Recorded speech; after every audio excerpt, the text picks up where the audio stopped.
Good evening, everybody. My name is Tanil Mari. I'm the Political Affairs Director at the Australian Jewish Association. Welcome to our AJA Weekly Speaker Series. Tonight we have an urgent and timely briefing. It's the Iran War Emergency Update. The region is on edge. As I mentioned, all of us are glued to the news, to the television, to our phones to try and get any piece of information we can with what is going on in the region right now. Military escalation is intensifying, the risks are real, and what happens next could reshape the Middle East as we know it. Tonight, we're talking about what are the latest developments and what do they mean for the future of the region. We are very lucky and at the last minute to have an expert on the subject, Yaakov Lappin. He is an Israeli-based military affairs correspondent and analyst with the MirYam Institute. Yaakov will provide us insights and analysis on some of the world's leading defense and security. He's also been published in Jane's Defense Weekly, which is one of the most respected military affairs magazines, as well as jns.org. He has previously served as defense correspondent for the Jerusalem Post and is a research associate at the Begin Sadat Center for Strategic Studies at Bar-Ilan University. He is also a frequent guest and commentator on international television networks, including our very own Sky News and Sky News Globally and I-24. In short, if you want to understand what is going on in the region right now, we have no better person in the room to join us. Please welcome Yaakov Lappin. Thank you. Thank you so much for that kind introduction. It's an honor for me to be here with this forum. I'm very, very pleased to be able to speak to you. I'm talking to you from the city of Rehovot, where I live, about 25 kilometers south of Tel Aviv. You may have heard of the Widening Institute, which is located here. And just a few service announcements before I get going. First of all, if a siren does occur, which has been happening here very regularly for the past 4.5 days, I will simply switch off of the camera and mic. I will notify you that a siren has gone off, and I will come back as soon as I can, as soon as we get the all clear. So if that happens, just be prepared for it, and please do stay. Please don't leave if that happens. And another thing, first of all, my style is I actually welcome questions in the chat box. I know that we have a Q&A at the end, the last 20 minutes. But if you have a question now, if you're hearing something that I've said or you want me to address something, feel free. I welcome you. I encourage you to type into the chat box. I'll be monitoring it. And I like to make these things interactive. And I'm also going to be posting here. This is a link to my Patreon site if you want to subscribe and receive email updates from me and support me. That would be fantastic. There's the link. So let me get going in terms of where we are and how did we get here. 4 days ago, the Israeli Air Force, together with the United States military, Navy, and Air Force, launched a preemptive attack on the Islamic Republic of Iran. Now, as far as the Israeli defense establishment is concerned, the primary trigger for this attack, we've had many reasons put out there for many different people, but when I speak to the defense officials who I'm in touch with multiple times a day, and I'm briefed by them in terms of what led to this particular attack, the primary trigger is the Iranian missile program. And I think it's very important to understand that because we've had a lot of reasons thrown out. We've had a lot of things said about regime change. Let me tell you that from the Israeli defense establishment perspective, the reason that this operation was launched and received the green light from the Israeli cabinet is because Iran had already stockpiled 2,500 missiles, which is an enormous amount of ballistic missiles. And let me just put that number in perspective for you. Back in June 2025, during Operation Rising Lion, Iran had 3,000 missiles, and that number was part of an Iranian program to create 8,000 missiles. And 8,000 missiles in the hands of a regime like Iran, which is openly committed to the destruction of Israel, that is a strategy, an operational strategy by Iran. It's not a wish list. It's something that they have been working to try and achieve 24 hours a day, 7 days a week. The missile program is one of 3 efforts that the Iranian regime had been working on to try and achieve the destruction of Israel. The other two pillars of the Iranian strategy are the nuclear program, which, by the way, is directly tied to the missile program, because if they had ever broken out to a nuclear weapon, it would be delivered through ballistic missiles. So these two things are intrinsically linked. And the terrorist proxy ring of fire. Those are the three pillars that the Iranian regime had built to try and destroy our country.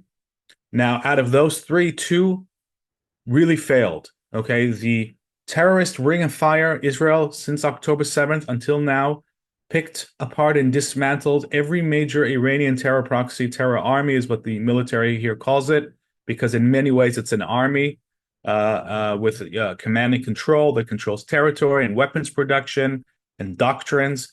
Hamas, and then Hezbollah, and then the Assad regime fell, which is basically the destruction of the land bridge that Iran was using to supply Hezbollah in Lebanon. And then in June 2025, Israel went after the head of the snake in Tehran.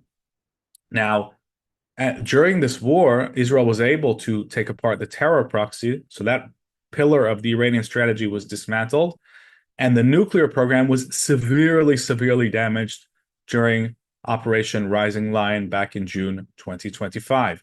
What was the pillar, the only pillar of the Iranian strategy that quote unquote worked for them? It was the missiles.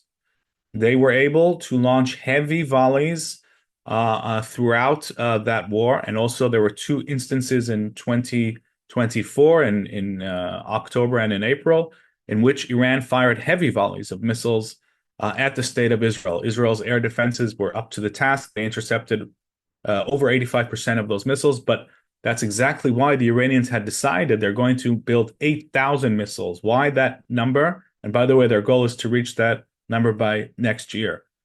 The reason they want that number is because they want to flood Israeli air defenses. So even if you take away the nuclear program and you take away the terrorist ring of fire, not that the Iranians had given up on that, far from it, but they understood that the missile program, that they could threaten this country's existence, even with conventional missiles, with conventional warheads. Each warhead has hundreds of kilograms. And we only need to look at what happened at Bet Shemesh, which is very close to where I am. It's about a 25-minute drive. A missile that did get through, that Israel's multi-layered air defense system, which is the most advanced in the world, but not hermetic. A missile that got through 9 civilians murdered and massive destruction. These missiles can destroy city blocks. They can alter the landscape of a city if they get through. And so 8,000 missiles is a conventional missile arsenal is an existential threat to the state of Israel. And when Israel saw that the Iranians had put all of their investment in rebuilding the missile program, the decision was made that this was going to be the trigger for a renewal of the attack. And of course, this intelligence was shared with the Americans, and the Americans became convinced that they needed to join that attack. And of course, we had the massacre of the 35,000 or so reported Iranians by this evil regime. And the American administration understood that they're developing longer range missiles as well. They're working on intercontinental ballistic missiles, which could reach the United States. They don't have that yet, but they were working on that by pretending to launch. I mean, they were launching satellites into space, but the vehicle to get a satellite into space is exactly the model that the Iranians would have used to build intercontinental ballistic missiles. And so Israel and the United States agreed that the time was ripe for action. And this is the main trigger for the attack.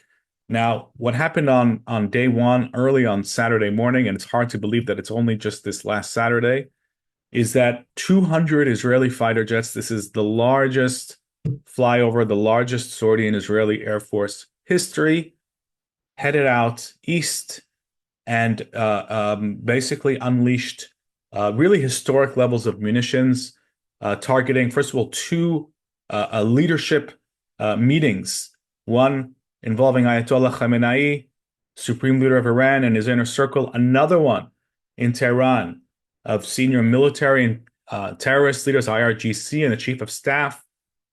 And both of these meetings in deep bunkers, they thought that they were safe. They knew that war could break out, but they thought that they were safe. They had not learned the lesson that they should have learned when Hassan Nasrallah in Beirut was eliminated in his deep bunker, that Israel had developed the means to reach these bunkers, that no place is safe in the Middle East for those who try to annihilate the state of Israel. They did not learn that lesson. And therefore, we had two of these meetings eliminated in 60 seconds. 40 of Iran's top leaders were eliminated in 60 seconds. And that was the opening blow. After that, the Israeli Air Force moved to repress the surface-to-air missile array and the radar system with very important American assistance. And so what we had was the Israeli Air Force basically opening a path to Tehran, achieving aerial superiority and being able to launch continuous massive waves of airstrikes that could lead to basically the Israeli Air Force taking over Iran's skies.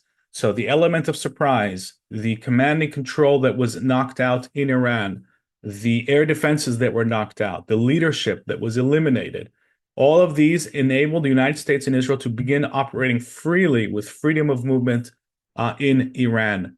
And so what we saw in the first 48 hours of this war is the focus, as far as the Israeli Air Force was, is to degrade two, basically, I would call it centers of gravity in Iran. One is continuing to go after the leadership. Just to give you an example, yesterday we received a notice that the commander in the IRGC, who is responsible for arming Hezbollah, activating Hezbollah, was eliminated in Tehran. So he's not as important as Khamenei, but this is a very, very important a senior terror operative who basically is controlling the strings to Hezbollah. This is the level of intelligence that we're looking at, and it's this combination of precise Israeli intelligence and precise Israeli firepower and the ability to launch these massive air sorties is what's providing Israel with the operational edge. So we have seen massive damage already to the Iranian missile program. 1,500 missiles that were on the production line in Iranian weapons factories eliminated. 300 out of the 400 Iranian missile launchers destroyed. That means most of their launchers are destroyed. And in terms of immediate threats, the launchers are more important than the missiles themselves. If you want to look at this as a simple analogy, the launchers are the guns, the missiles are the bullets. You can have 1,000 bullets, but if you have no guns, you can't fire them. And so the launchers are the top priority, the launchers that are loaded with missiles. The stationary missile bases have been bombed. There are four main missile bases that were destroyed by Israel and the US. And now the Israeli Air Force is hunting for mobile missile launchers. Those are these truck-mounted missiles. They're much more evasive. They look like civilian trucks when you see them from the air. And they can suddenly remove their roof and the missile comes up and is fired. And there's an ongoing hunt underway. Now, the Iranians have responded exactly as they said they would. They are firing as many ballistic missiles as they can at the Israeli home front. And many have been surprised by the fact that they have been targeting their Sunni Arab neighbors. And people are asking why. This is the question that I've gotten the most in the past 2-3 days. Why is Iran attacking Qatar? Why is Iran attacking Saudi Arabia and Kuwait and the UAE?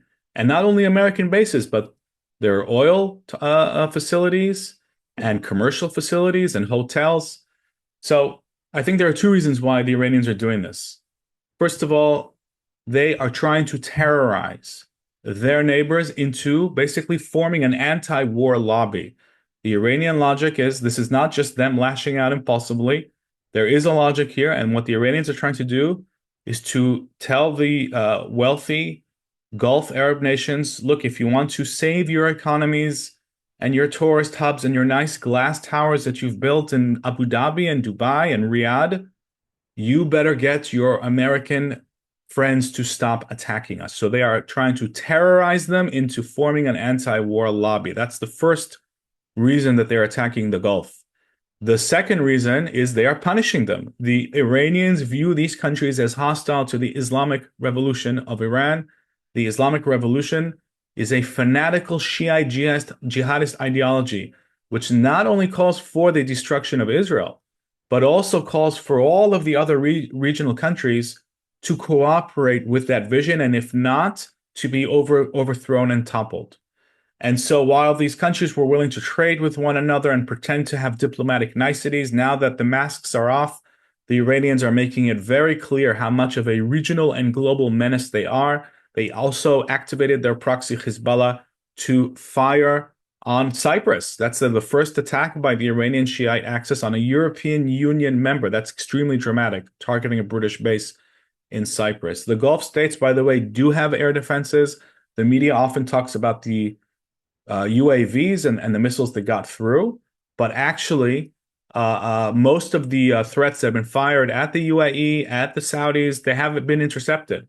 And the UAE, by the way, according to international media reports, has a combination of American and Israeli air defense systems.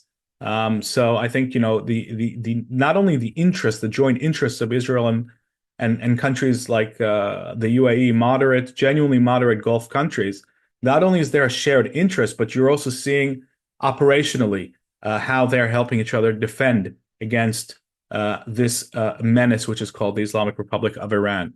So they are terrorizing the entire region. And then 2 days ago, everybody was wondering, will Hezbollah join? Will it not join?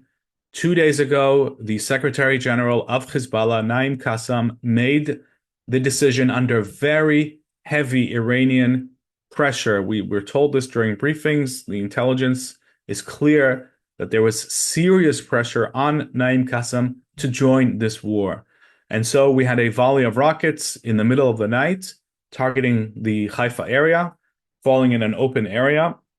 And from that moment on, Israel announced the opening of a second arena. It was, of course, Hezbollah that launched itself into this war as an Iranian proxy, proving that it has always been nothing but an Iranian proxy, could care less about Lebanon, the Lebanese people, the Lebanese interests.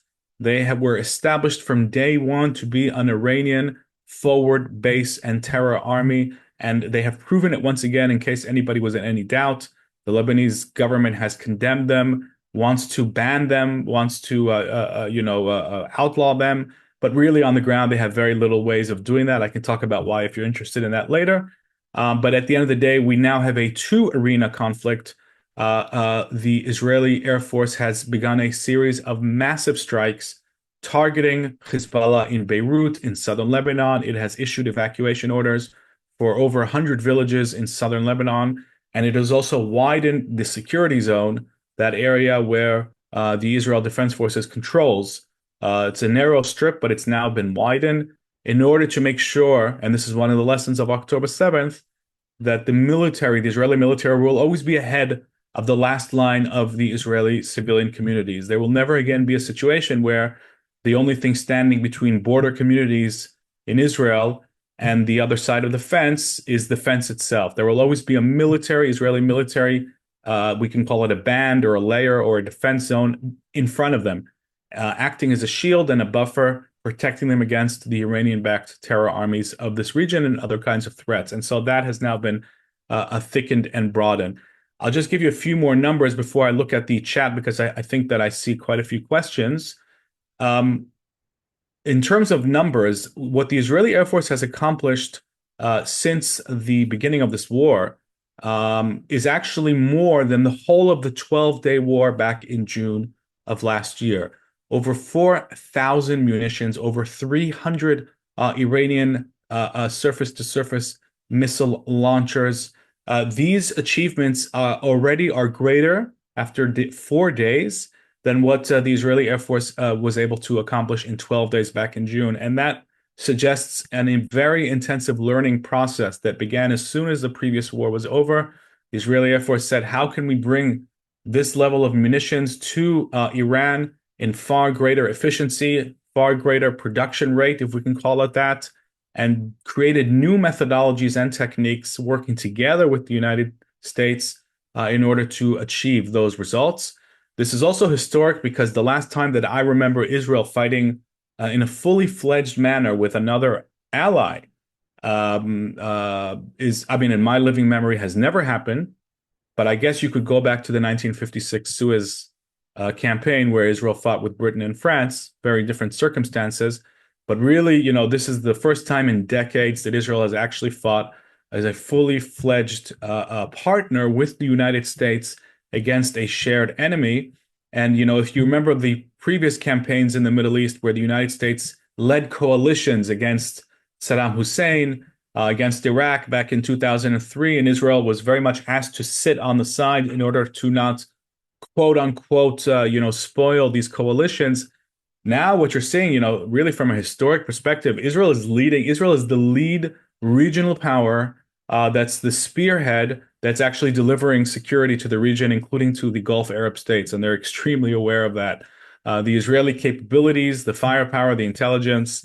This is the only country in the Middle East and one of the few countries in the world that's able to challenge the Iranian menace in the way that is happening. So this is also about regional security and stability and international security, and it's not only about Israeli security. Now, let me look at some of the chats because I did encourage you to ask some questions. So I'm just going to be doing that as I speak. Somebody is asking, is the Iran war a blessing in a way? Has it highlighted the hypocrisy of the anti-Israel pro-Palestinian mob? Well, that's an interesting question, Catherine. Look, I think that the war is necessary because, it's very similar to a surgery that has to be done because the sooner it's done, the safer the patient is. The missile program, as I said, is the main thing. So the fact that Israel preempted with the United States is a blessing because the cost of waiting, and this is something that I hear from the defense officials every day, it's really important to pass on that insight. The cost of inaction would have been incomparably higher than the cost of action, than the cost that we are paying today. And for that reason, it's a blessing. Now, if you're talking about highlighting the hypocrisy, I am not optimistic that the mob, as you call them rightly, will ever become aware of their hypocrisy, but I do hope that those who have not been indoctrinated with hatred of Israel and anti-Semitism will be able to understand that Israel is actually supporting the security of the entire civilized world here, and not only for its own civilians. So perhaps those on the sidelines who have not been, hopelessly lost to the propaganda, maybe they will see that, and in that sense, the war will definitely bring something good. Let's hope so. Another question here from Kathy is that the Kurds, what's news of them? They're being attacked in Iran, Iraq, and Syria. That's an excellent question, Kathy. So first of all, we've had reports yesterday that the Kurds of Western Syria, and I remind the audience that the Kurds are a significant ethnic minority in Iran, just like they are in Syria and Iraq. What we call Kurdistan, which unfortunately is not a real country, is an area where tens of millions of Kurds live, and the Iranian Kurds are a significant component of the Iranian population. We've had reports that they are considering an armed revolt. Now, I'll just tell you quickly that this is the nightmare of Erdogan, the president of Turkey. This is what he has basically been warning about.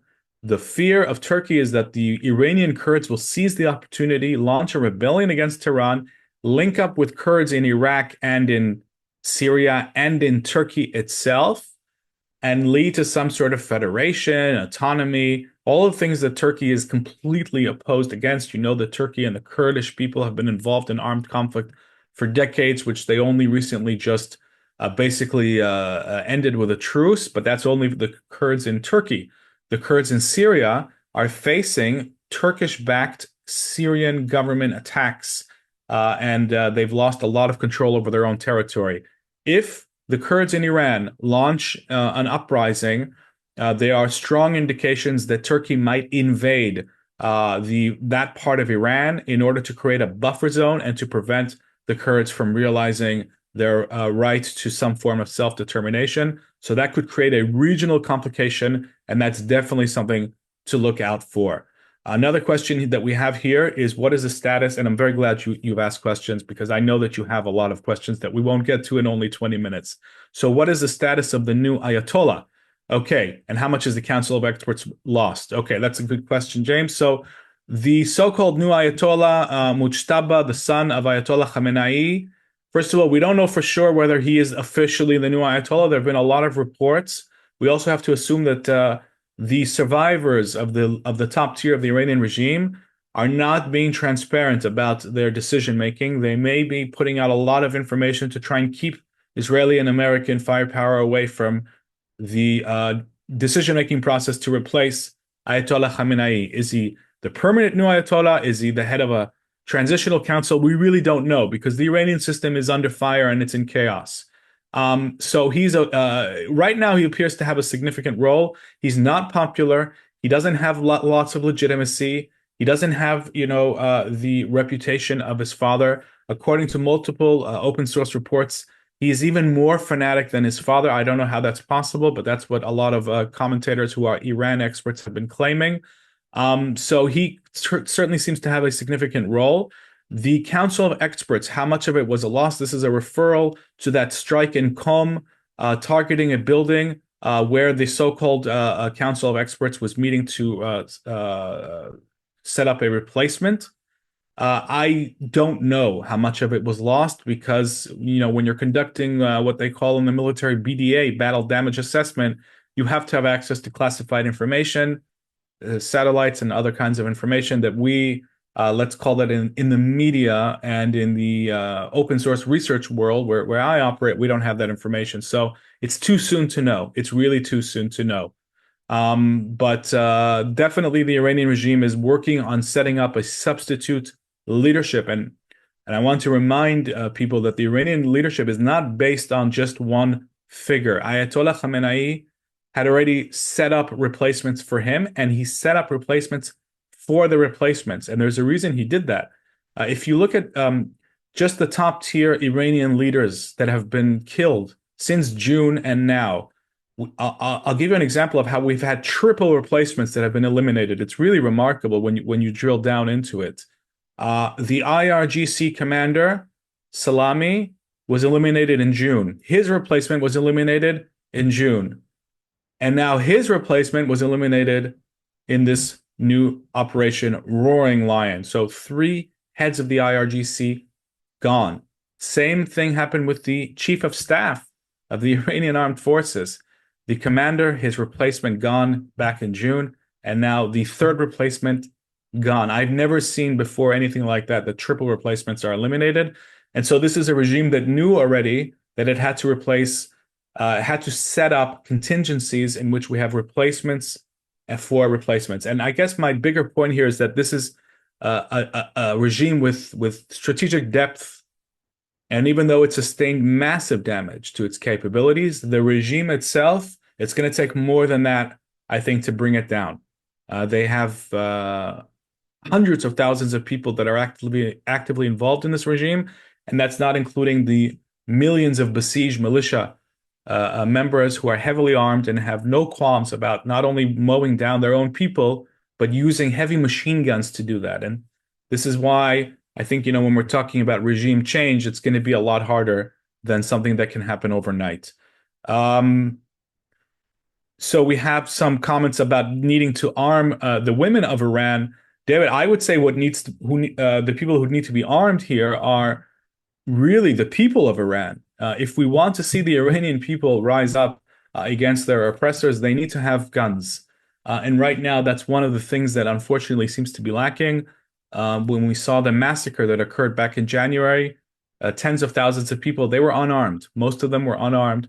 And that needs to change, I think. That needs to change as soon as possible. Do we know how Iron Beam is doing? Alan, that's a good question. So we've had multiple reports. Iron Beam is the name of the new laser interception system. And just to give you some context, this only became operational a couple of months ago after years of research and development. Israel is the first country in the world that has an operational ground-based laser-based system. It's been developed by Rafael, one of the top 3 defense companies, in conjunction with Elbit, another one of the big 3 defense companies.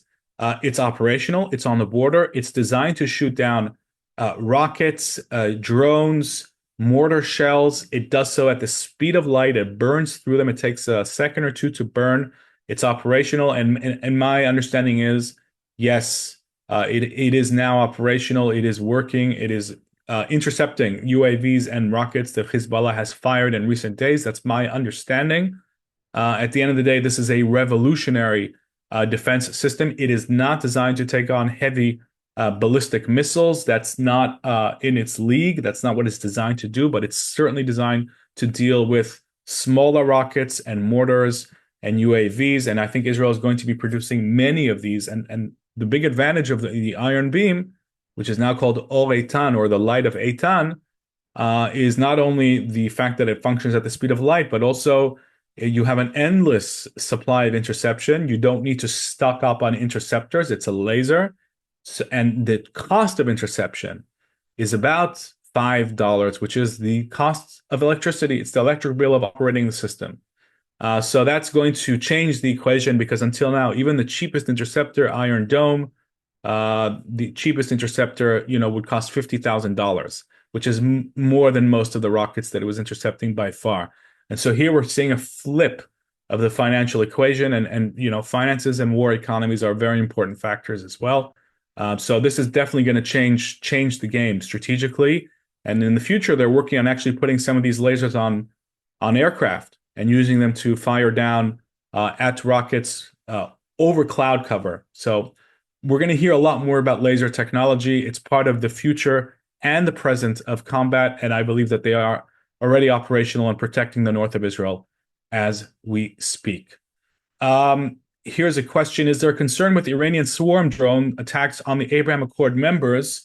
Yeah, absolutely there is. We haven't seen these large swarms. We have seen, I would say, squadrons of UAVs fired at Gulf states, Abraham Accord members. Again, I think that the Emiratis have actually done a really good job intercepting, considering the fact that this is the first war that the UAE has had to deal with as a full frontal attack by Iran. I think they've done a pretty good job in intercepting many of these UAVs. It's easier for Iran to target the Gulf states than it is for Israel. And if anybody is wondering why, it's because of the distance. It's much easier to fire squadrons of drones at your neighbors. And also, Iran has a lot more short-range missiles than the longer or medium-range missiles that it needs to hit Israel with. So these countries are facing bigger threats, actually, than Israel is. And there is a concern about drone swarms, but we haven't seen those swarms materialize. It doesn't seem like the Iranians right now are able to do that, but they are continuing a steady flow of suicide drones, and they're saturating the Middle East with those attacks. Israel has intercepted hundreds of these UAVs over the past 4 days, and I'm not aware of any that have gotten through and hit targets. So Israel's air defenses are very, very good when it comes to that. And I think the Gulf countries are learning as they go, learning on the job. Does Israel have any idea what the estimate of how many mobile launchers they have? So we haven't heard the breakdown. We know that there are about 100 missile launchers left in the possession of Iran, but we don't know how many of those are mobile. And I don't expect the IDF to tell us so quickly, because there are certain things that the military doesn't necessarily want the enemy to know that it knows. So this is part of the cat and mouse. But I believe that there's a solid assessment in the IDF Military Intelligence Directorate. That is the main body that has put together so many of these targets that the jets are now striking, and the Israeli drones. So I believe that they have a good estimate, but I think that it's a good chunk of the remaining 100. I would gamble that most of the 100 missile launchers, most of those I would bet are mobile launchers, and that's why it's much harder to track them down. This is a real hunt. It's a real cat and mouse. If you want, you can visit my Patreon. My last post has a video of one of these launchers being struck by Israel. You can see it drive, and it looks like just an ordinary truck when you see it from the air. You couldn't tell. They're camouflaged to look like civilian trucks. So this is very challenging to track them all down. Another question, and apologies if I've missed them, we'll be able to get to them in the Q&A, which I guess begins in about 5 minutes. Iran wants to pressure the Gulf states because they can wage asymmetric warfare. Yes, absolutely. I agree with that, Nick. The Iranian drones, you say, are cheap to make, and they have far more drones than the Gulf states. They are cheap to make, but they also have actually pretty advanced capabilities, Nick. The Iranian drones have pretty solid navigational capabilities, and they have warheads that are quite powerful in terms of their relative size. And that's why, just to make this, give you a global connection, the drones that Russia is firing into Ukraine, has been firing and landing into Kiev, these are based on Shahed Iranian drones. And in fact, the Iranians helped Russia build a massive drone factory on Russian soil because the Russians couldn't keep importing drones from overseas. The imports would have been intercepted at some point. So in many ways, this is a global confrontation. When you see that the drones that are smashing into Kiev are the same, very similar, and in many ways identical to the drones that are being launched at Tel Aviv and at Abu Dhabi, you understand here that there's a global conflict. And you've got Iran sharing weapons technology with Russia, which is helping Iran with its nuclear program and its future air force. China is a very important player here. Unfortunately, part of this triangle, China buys 90% of Iran's oil. Most of the Iranian regime's income is dependent on oil sales to China. And the problem with that is that there's a limit to how much the US can sanction countries that do business with Iran when there's a shadow economy, and China is able to bypass these sanctions with shadow fleets and tankers and keep the Iranian oil coming into its storage houses in China. Right now, that's not happening because the Straits of Hormuz have been closed by Iran, and that's going to create a shock to the global oil market. But you have this very problematic triangle of Iran, China, and Russia, and you can add North Korea to that as well if you want. And so we can understand that there are global ramifications to this conflict, and it's far from being just a regional conflict, and it's definitely not just an Israeli-Iranian conflict. I think that's obvious already to everyone. Should we move, Taniel? I see that your video has appeared. Do you want to move to Thank the you. audio Q&A? Yeah. Yes, we might take some questions. I can see there's quite a few hands raised and a lot going on in the chat. But firstly, Yaakov, thank you so much for your insights. And I know we have many questions to get through, so I might just kick right into it. We might start with Hugh Kitson. Please unmute. Hi, Yaakov. I read an article this morning which was published by Avi Abelo about Hezbollah. But the question I have, do you think further down the track, because the object really is regime change, isn't it? Do you think that the IDF might actually help the Crown Prince into Iran and give him some sort of protection in the early days of the establishment of a new regime? Do you think that that is feasible?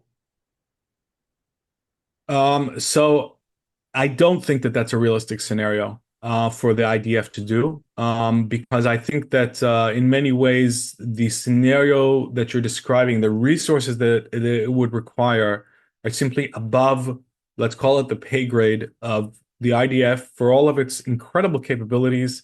What you're describing requires a significant ground presence. If the Crown Prince is going to be parachuted down into Iran, the son of the Shah, he's going to need a ground force to protect him. And when we're talking about a country like Iran, 92 million people and 70 times bigger than Israel, we're not talking about a commando raid here, and we know that the Mossad is active on the ground in Iran. That's all, fine and incredible and crucial for the war effort. But in order to achieve territorial control, it's not at all realistic for the IDF to do that. It's too far away. There are too many hostile ground forces, and it's really, I think, not feasible. The United States, it doesn't seem interested in doing that either. The United States would have to inject hundreds of thousands of troops, ground troops, in order to really be able to provide protection for a substitute leader. And they don't seem to have any appetite for that at all. So unfortunately, I don't see that happening. I agree with you that the end goal has got to be regime change. But as I said at the beginning of my comments, operationally for this operation, the stated goal of the IDF is to roll back an existential threat, which is the missile program and the regime itself. There was also, by the way, a nuclear site, a very important nuclear site, a covert site that was struck yesterday. And the other three big nuclear sites, Fordow, Natanz, and Isfahan, were basically taken out of commission back in June. So that's the goal of the IDF, and anything beyond that, they are not really particularly involved in, not at least not overtly. So the whole issue of regime change, I think it requires armed Iranians. It requires time. I think it's likely to happen one day. I think this regime will fall. Just to be clear, I'm not a pessimist about the future, but I don't think it's going to happen overnight. This is a very, very large regime, deep regime, and it's going to require a lot of effort to bring this regime down. Thanks, Yaakov. Ruben, please unmute. Yaakov, what are the possibilities of North Korea, China supplying nuclear warheads with the ballistic missiles now in the hands of the IRGC? Look, you can never rule anything out, but it would be extremely risky for them to do that, because to actually supply nuclear warheads is really to, I would say, challenge the security of the entire planet. And it's one thing for the Chinese, which they have been doing, confirmed, helping the Iranians, for example, fuel up their solid fuel missiles. The Chinese have been trying to smuggle machines called planetary mixers, which is a very difficult machine to build that can create solid fuel for Iranian solid fuel missiles. The solid fuel missiles, by the way, are much more valuable to the Iranians, because once you have solid fuel, you don't need very much time at all to fuel the missile. You can just fuel it up much like a vehicle, and away it goes. Unlike liquid fuel missiles, which require days and days of preparation, which leave an intelligence signature, and it's much easier to pick up on and therefore strike. So the Iranians have been helping the Chinese have been helping the Iranians build Iranian solid fuel missiles. But to actually send over nuclear warheads, I think that that's a huge gamble.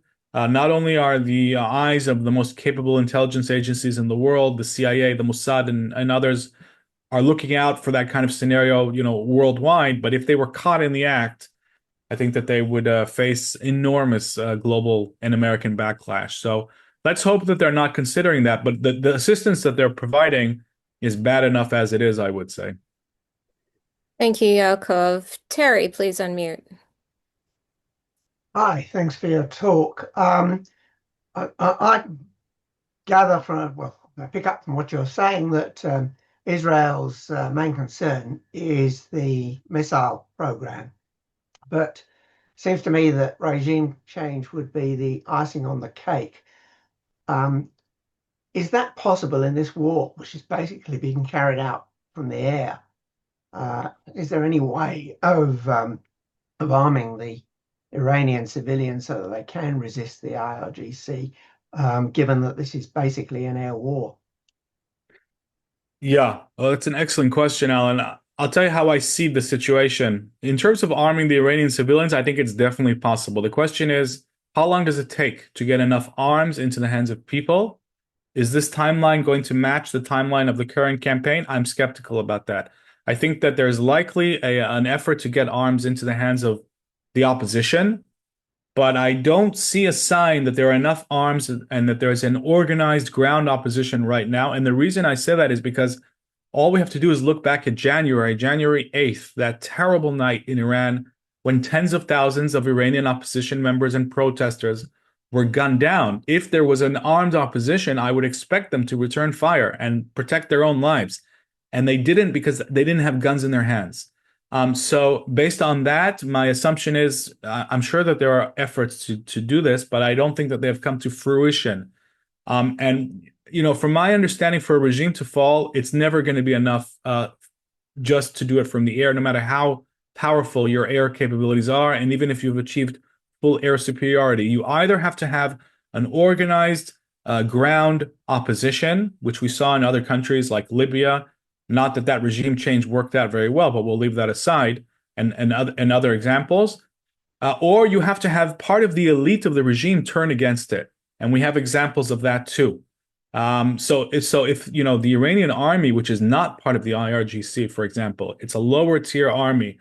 For those who are not familiar with the Iranian system, from 1979, from the moment that the Islamic Revolution began, they created a two-army system. One is the elite IRGC, and its goal is to defend the regime, and not only to defend it against outsiders, but also to defend it against inside threats, including the army itself, which is why the Iranian army always received the second-tier resources. Maybe that creates resentment. Maybe there's an opportunity there. Maybe if anybody's going to crack, if anyone's going to turn on the regime, I would look at the army first, even though I have to add the heads of the army are continuously purged by the regime to make sure they maintain ideological loyalty to the goals, to the fundamentalist goals of the regime. So none of this is simple. None of this is easy. I don't think that the regime is very stable. I don't think it's going to be around forever, but I just think that the process of bringing it down is likely to be lengthy. And I think we also have to remember that this is not a science, right? And just to give you an example, before the revolution in Egypt back in 2011, which brought the Muslim Brotherhood into power, the Egyptian intelligence agencies who live amongst their own people, speak the language, and are very tuned into what's going on, had no idea that this was coming. They had no idea. And so if an intelligence, community in an Arabic-speaking country doesn't know a day before that there's a revolution on the way, that gives you a sense of how difficult these things are to predict. This is very far from being math or physics, and 2 + 2 doesn't always equal 4. So I think there are processes that are underway, and we should be hopeful that this regime is not going to be with us forever. But because of the depth of the regime, because of how many people have a vested interest, including, by the way, not only ideological, also economic, the IRGC controls something like 40–45% of the Iranian economy. So you have a lot of people who actually, even if they're not ideologically committed, are economically reliant on the regime, plus the millions of militia members, the Basij, is going to be a real long-term challenge and process to bring it down. And therefore, I am doubtful that it's going to happen overnight, but I am hopeful that it's going to happen, and hopefully, not too long from now. Thank you, Yaakov. Joe, please unmute. Oh, Yaakov, thank you very much. Shushan Purim Sameach. Purim Sameach. Only one question. Is there any truth in the rumor that Israeli doctors infiltrated and doctors and dentists with devices planted in teeth of Aristotile to be so accurate as they were? Wow. Well, listen, I have no idea. At the end of the day, anything that's to do with Mossad special operations is by nature going to be super classified. We all got a sense of their mind-boggling capabilities during the Beeper operation back in Lebanon, Lebanon war in 2024, and anything beyond that is media. It's speculative. So I could never be in a position to confirm or deny, but I think that it's fair to say more broadly, if we're bringing in special intelligence operations, it's fair to assume that the Mossad has a critical role in this war effort, just like it did in June. Back in June, we had images released of Mossad teams basically firing ground-based shoulder-fired missiles at Iranian air defense and radar targets from the ground. So I mean, the Mossad has definitely infiltrated Iran. It continues to infiltrate Iran. It's on the ground, and it's playing a crucial role, the vast majority of which we have no idea what it's actually doing. And as the Mossad chief once told us during a briefing years ago, the less you hear about us, the better we're doing. So let's hope that we don't hear about them at all. Thank you. Alan, please unmute. Yaakov, today one of our news networks replayed old clips of President Obama, and he was very confidently guaranteeing the world at the time that he had the Iranian nuclear threat under control, and we had absolutely nothing to worry about. What do you think would be going through his mind these days? Wow. What a question, Alan. I don't know what's going through his mind these days, but I can tell you that the nuclear deal that he is so proud of had a sunset clause, which by now would, multiple sunset clauses, which by now would have been running out. And what that means is that he basically, that nuclear deal was basically sort of like an aspirin for a very dangerous medical disease. It took away the headache for a few years, and now, had we gone down the route of this deal, the Iranians would be able to enrich as much uranium as they would want. They would be weeks away from the ability to break through to a nuclear weapon, and they would have full international legitimacy to do so. So, when you look at it from the 10, 15-year, 20-year timeline, exactly where we are from that moment of the deal, the JCPOA, which was signed back in 2015, the deal would have created, at the very least, a nuclear breakout Iran, basically on the abyss of a nuclear weapon state, and filled with funds because they would have been linked up to the financial global system. There wouldn't be any sanctions on them. I mean, this would be a strategic disaster. And in many ways, it's exactly the kind of short-term thinking that characterizes so much of the Western approach to jihadists, to Islamists. And it's, by the way, it's also infected our decision-making here in Israel before October 7th. I can't say that we were free of that thinking either, in the way that we dealt with adversaries like Hamas. So, at the end of the day, that deal would have taken away a headache for a few years and brought us to a much larger challenge. And then on top of all of that, they would have had a huge missile arsenal, and they would be able to fund their terror empire, the Ring of Fire that they've built around Israel. So I don't know if President Obama has any doubts about that deal, but I think he should. He should definitely have some big doubts about it. Thanks, Yaakov. On, please unmute. Hi there, Yaakov. So I just want to ask my first question. With their terrorist sugar daddy, aka Khomeini, dead now, how long will these terrorist organizations such as Hezbollah, Houthis, Hamas last before their funding dries up and they wither and perish, hopefully? And the other question I do have to ask is about the 160 Iranian schoolgirls. I heard it was a missile misfire that killed them. Is that confirmed, or because I need to ask, that's all. Yeah, it's good that you're asking. So let me start with the second question, Ben, because I was in a briefing yesterday and I heard a military official discuss that. The Israeli Air Force has no record of operating in the area of that school. It doesn't know what happened, but it knows one thing, that it wasn't operating there. It didn't drop any munitions there. So that incident has nothing to do with the IDF. We don't know what caused it.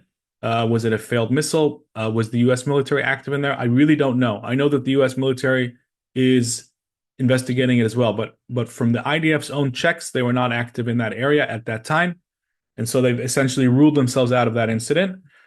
Now, in terms of the financing, look, just in the past year, Hezbollah received almost $1 billion from Iran. It's astronomical. And before this entire war, before October 7th, Hezbollah had more firepower than most NATO countries. Now, I'll just repeat that to give you a sense of what we're talking about. Hezbollah had more firepower, missiles, rockets, mortars than almost every army in the world, with the exception of, maybe the United States, China, and Israel. And that's it, pretty much. They had more firepower than every European country. This is what we're talking. This is where that money went. And so as long as the regime continues, it's going to fund its proxies. As long as the regime is alive, it's going to look for ways to fund its proxies. It's willing to watch its own people run out of tap water and unable to afford food. And let's remember, in the lead up to this war, the thing that caused the Iranians to head out into the streets is the fact that their economy was collapsing.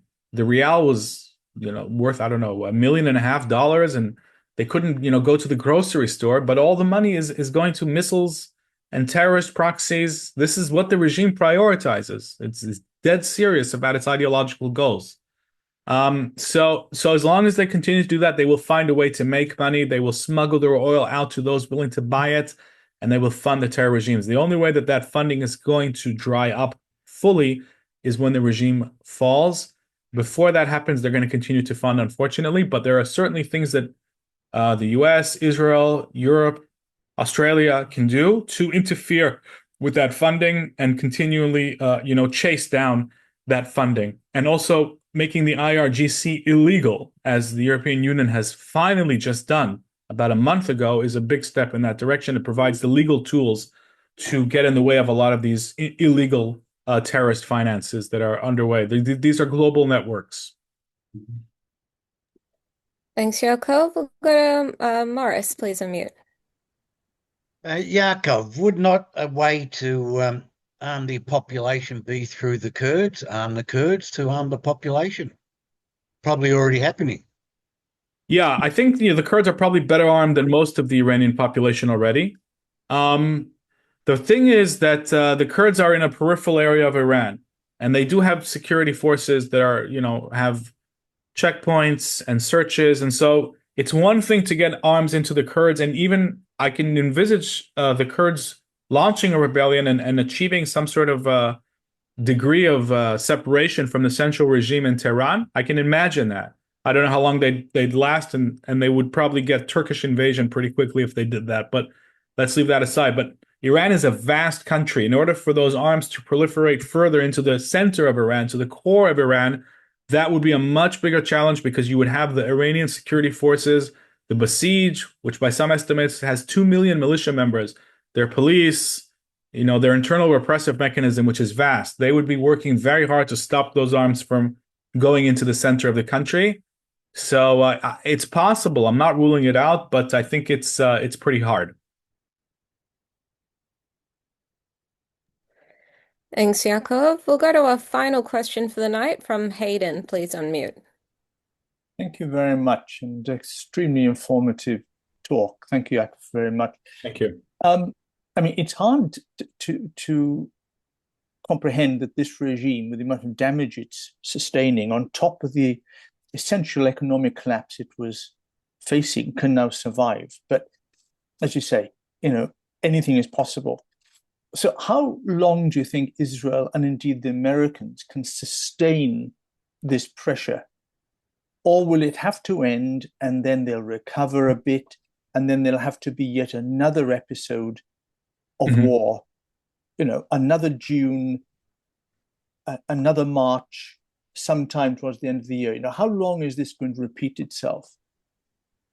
Right. So I think that there are two questions here to address. One is how long this operation might last, and the other is how long until we have to launch another one, if at all. So let me start with the second. This is the big unknown. There are two scenarios here. One is that the regime falls and we don't have to do this again. Of course, that's what we all want. The other is the regime survives.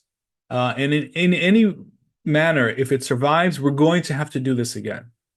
So we don't know, but those are the two main long-term scenarios. There are no others. If the regime falls, it's going to fundamentally transform the Middle East, and we will not have to be sitting in these bomb shelters because of Iranian missiles ever again.